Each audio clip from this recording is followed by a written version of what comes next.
Hi అండి. వీడియోలో టమాటా రసం ఎలా చేయాలో చూపించబోతున్నాను. ముందైతే టమాటా ఇలా చిన్న పీసెస్ 4 పీసెస్లా కట్ చేసుకోవాలి.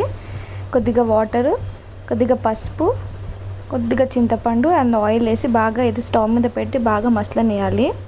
దాని తర్వాత ఒక మిక్సీలో ఏవైతే టమాటా ఉంటుందో అది ప్యూరీ లాగా చేసుకోవాలి. ఇప్పుడు ఇంకో జార్లో ఎల్లిపాయలు, మిరియాలు, జీలకర్ర వేసి పేస్ట్ చేసుకోవాలి. ఇప్పుడు పోపు వేసుకుందాము. కొద్దిగా ఆయిల్ పోసుకొని ఆవాలు, జీలకర్ర వేసి, కరివేపాకు వేసి, 2 ఎండుమిర్చీలు వేసి, కొద్దిగా ఇంగువ. ఇప్పుడు దీంట్లో చిన్నగా కట్ చేసుకున్న ఆనియన్, నేనైతే హాఫ్ ఆనియన్ కట్ చేసుకున్నాను.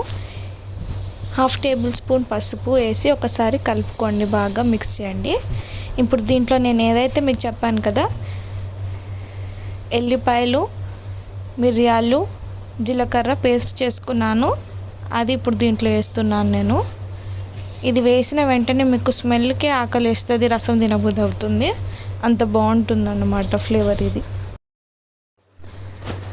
ఇప్పుడు ఇది ఇలా మిక్స్ చేసిన తర్వాత టేస్ట్కి సరిపోయేంత ఉప్పు, కారం, ధనియాల పౌడర్ వేసి ఒకసారి ఇలా బాగా మిక్స్ చేయాలి.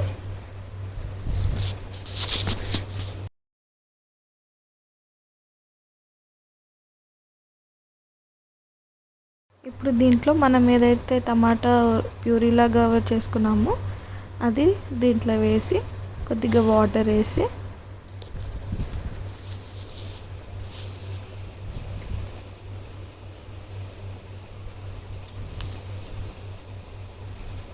మూత పెట్టి ఒక 5 నిమిషాలు మసలనియాలి.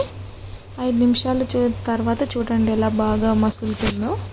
రసం ఎంత మసలనిస్తే అంత టేస్ట్ బాగా వస్తుంది, స్మెల్ కూడా బాగా వస్తుంది. అంతే అండి, వేడి వేడిగా రసం అయితే రెడీ అయిపోయింది. అన్నంలో కొద్దిగా నెయ్యి వేసుకొని రసం వేసుకొని తింటే సూపర్ ఉంటుంది టేస్ట్. ఈ వీడియో మీకు నచ్చితే కనుక like, share, comment and subscribe to హిరణ్య రుచులు.